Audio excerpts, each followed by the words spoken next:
Hey guys, रॉयशी blogs में आपका स्वागत है। आई होप आप सब बहुत अच्छे होंगे। मैं भी बहुत अच्छी हूँ। तो आज का मेरा टॉपिक ये है कि लोग बोलते हैं डिलीवरी के बाद जो बाल झड़ने लगते हैं, तो लोग उसके लिए कौन कौन सा शैम्पू चेंज करते हैं, डॉक्टर को दिखाते हैं कि ऐसा क्यों हो रहा है। तो मैं आप लोगों को ये बताना चाहूँगी। ये एक नेचुरल दिक्कत है। 9 महीने में बेबी को पेट में रखते हैं, हमारी बॉडी में हार्मोन्स इतने बदलाव होते हैं, हमें कैल्शियम की कमी में बहुत से चेंजेस आते हैं हमारी बॉडी में। ये बाल झड़ने का कारण सिर्फ उसलिए होता है। बहुत से लोग बोलते हैं कि नहीं, बच्चा बोलने लगता है तो इसलिए बाल झड़ रहे हैं। सो ऐसा कुछ नहीं होता है। आप बिना फालतू में पैसे वेस्ट ना करें। ये नेचुरल दिक्कत है, ये कुछ समय बाद अपने आप ठीक हो जाती है। स्टार्टिंग में मैंने भी किया था। लोग बोल रहे थे बाल झड़ रहे थे, मैं खुद ही डर रही थी कि ऐसा क्यों हो रहा है। जब मेरी बेबी अभी 10 महीने की है, 2 महीने पहले मेरे इतने बाल नहीं है, करीब करीब मेरे सर से आधा किलो बाल जा चुके हैं। तो अब जाके वो दिक्कत कम हो गई। अब देख रहे हैं ये छोटे छोटे बाल, ये वही सब बाल हैं जो ये टूट के ये वापस से हुए हैं। अब ये दोबारा बढ़ेंगे। अभी मैंने ऑयल डाल रखा है तो ये दिख नहीं रहा है। अभी अगर मैं वॉश कर लूँगी तो ये बाल मेरे सारे खड़े हो जाते हैं। तो ये सब दिक्कत एक नॉर्मल है। ये दिक्कत अपने आप ठीक हो जाती है। आपका जो शैम्पू आप जो यूज़ कर रहे हो, जो ऑयल यूज़ कर रहे हो, वही करते रहें। लोगों की इधर उधर की बातों पे ना जाएं। आप कैल्शियम की दवाई लें, दूध लें, टाइम से खाना लें, यही इसका सबसे अच्छा इलाज है। बाकी ऐसी बातों पे ना जाएं कि बच्चा बच्चा बोल रहा है इसलिए बाल झड़ रहे हैं। ऐसा कुछ नहीं होता है। वो कहावत हो गई है, ठीक है, लोग बोलते हैं, लेकिन ये चीज़ नेचुरल है। आप जो शैम्पू और ऑयल यूज़ कर रहे हैं ना, वही यूज़ करते हैं ना, ये दिक्कत कुछ समय बाद खुद में खुद ठीक हो जाती है। कुछ ऐसा होता है। और गाइस, ये शाम का क्लिप है। मेरे हस्बैंड अभी नीचे गए हैं, मैं सो के उठी हूँ। अभी थोड़ा घर क्लीन कर लिया है क्योंकि बाबू पूरा घर फैला देती है। तो मैंने घर का काम वगैरह सब कर लिया है। छत से कपड़े वगैरह ले आई हूँ, कपड़े वपड़े धोए थे आज, तो कपड़े वगैरह ले आई हूँ। सब मैंने घर की क्लीन कर दिया है। मैं बैठी हुई हूँ, समझ में नहीं आ रहा अब क्या करूँ। देखेंगे शाम को क्या बनना है, उसकी तैयारी वगैरह करेंगे। और अभी बैठी हूँ मैं। हाँ, मैंने आज अपनी फैमिली में बहुत से लोगों से डिस्कस किया कि मैं ऐसे सोशल मीडिया पे, या फिर मैंने बताया कि मैं यूट्यूब पर ऐसे ऐसे वीडियो बना रही हूँ। तो उन लोगों ने बहुत गुस्सा किया और बोला कि तुम्हारा दिमाग ख़राब है, बदनामी होती है, ये सब नहीं करना चाहिए।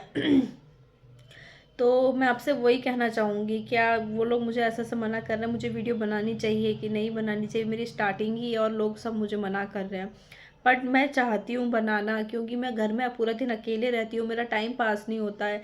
मैं ब्लॉग्स देखती हूँ और सबके ब्लॉग्स देख देख के इतनी खुश होती रहती हूँ। बस ऐसे ही ब्लॉग्स देखती रहूँगी पूरा दिन। मेरे हस्बैंड भी बोलते हैं कि तुम्हें मिलता क्या है इससे। वो कहते तुम भी पूरा दिन ये देखती रहती है। तो उन्होंने मुझे कहीं से थोड़ा सा वो दिया कि हाँ, एक दिन बोल रहे थे कि तुम पूरा दिन लोगों के ब्लॉग देखती हो, क्यों ना खुद का एक ब्लॉग बनाओ। तो मेरे दिमाग में भी यही है कि बात तो सही कह रहे हैं। कहाँ जहाँ मैं लोगों के ब्लॉग देखती हूँ, मुझे खुद भी अपना ब्लॉग बनाना स्टार्ट कर देना चाहिए, ताकि मेरा टाइम भी पास होता रहे। क्या पता कभी मेरा भी एक नाम हो यूट्यूब पर। तो यही सब चीज़ थी। तो मैंने बिना सोच समझ स्टार्ट कर दिया है, लेकिन बहुत से लोग मना कर रहे हैं। तो मेरे हस्बैंड ने मुझे यही बोला, कोई बात नहीं, तुम्हें जो जो अंदर से तुम्हारा दिल कर रहा है वही बोलो, वही करो। दूसरों की मत सुनो। अभी दूसरे जो बोलते हैं एक कान से सुनो, दूसरे से निकाल दो। तो मैंने स्टार्ट कर दिया। अब रह गया मैं कहाँ से हूँ, हम कितनी बहनें हैं, मेरी शादी कैसे हुई, ये सब आपको जानना है तो इसके मैं अलग अलग ब्लॉग्स बनाऊँगी। पार्ट 1 पार्ट 2 करके मैं डालूँगी। मेरी लव मैरिज थी, मैं यूपी के गांव से हूँ।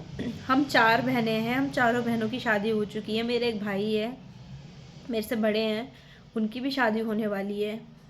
और मेरी मम्मी मेरा मेरा मायका यहाँ दिल्ली में है। ससुराल भी मेरे घर के पास ही है। तो यही सब है। मेरी बहनों की शादी हो गई है, मेरी बहनों के बच्चे हैं छोटे छोटे। तो यही सब था और मेरी लव मैरिज थी। और अगर आप ये सब जानना चाहते हैं कि मेरी लव मैरिज में क्या क्या दिक्कतें आई, तो प्लीज़ कमेंट करना। मैं इन सब चीज़ के पार्ट 1 पार्ट 2 करके मैं अपनी लव स्टोरी आप लोगों को दिखाऊंगी। ठीक है, ये मत समझना कि मेरी लाइफ में कुछ दिक्कतें नहीं आई थी। बहुत सारी दिक्कतें आई थी। बताना बहुत आसान होता है, लेकिन उस चीज़ को याद करो तो रोंगटे खड़े हो जाते हैं कि वो पल अब दोबारा कभी ना आए। तो मैं अपने घर में सबसे छोटी थी। मेरी मम्मी मुझे बहुत बहुत प्यार करती थी। मैं एक नंबर की नखरेबाज थी कि जिद करना, एकदम ज़िद्दी थी।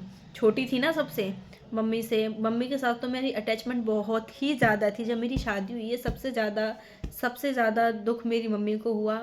कुछ इस चीज़ का भी नहीं कि मैंने शादी कर ली, सबसे ज़्यादा इस चीज़ का कि मैं अपनी मम्मी से दूर हो गई। मेरी मम्मी टेंशन में आके बहुत कमज़ोर हो गई थी। मुझे वो पल याद करती हूँ तो कुछ समझ ही नहीं आता कि वो क्या चीज़ थी, कि वो कौन सा वो था, कि मुझे वो चीज़ याद करने का बिल्कुल ही मन नहीं करता। मेरी मम्मी की बहुत तबीयत ख़राब हुई थी। सब चीज़ मैं आपसे डिस्कस करूँगी, लेकिन अभी मैं डायरेक्ट नहीं बताऊँगी। मेरा जो ये जो लव मैरिज जो भी थी, मैं आपको पार्ट 1 पार्ट 2 करके ज़रूर बताऊँगी, लेकिन मुझे कमेंट करके ज़रूर बताना। तो ये सब कुछ था। और मेरी एक बेटी भी है अभी, जो कि 10 महीने की है। यही सब कुछ था।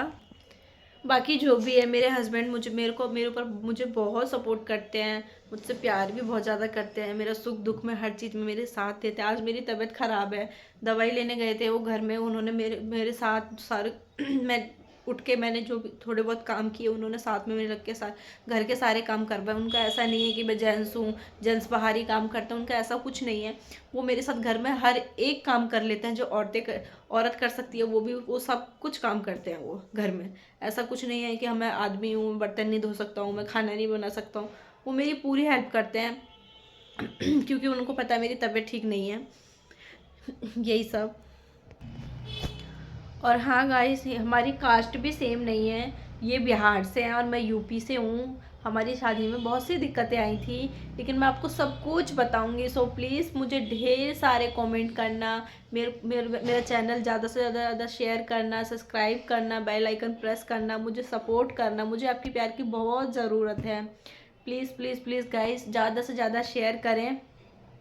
बस मेरा चैनल पहले सब्सक्राइब कर लेना। देखते देखते सब्सक्राइब करने के पैसे नहीं लगते हैं, प्लीज़ गाइस।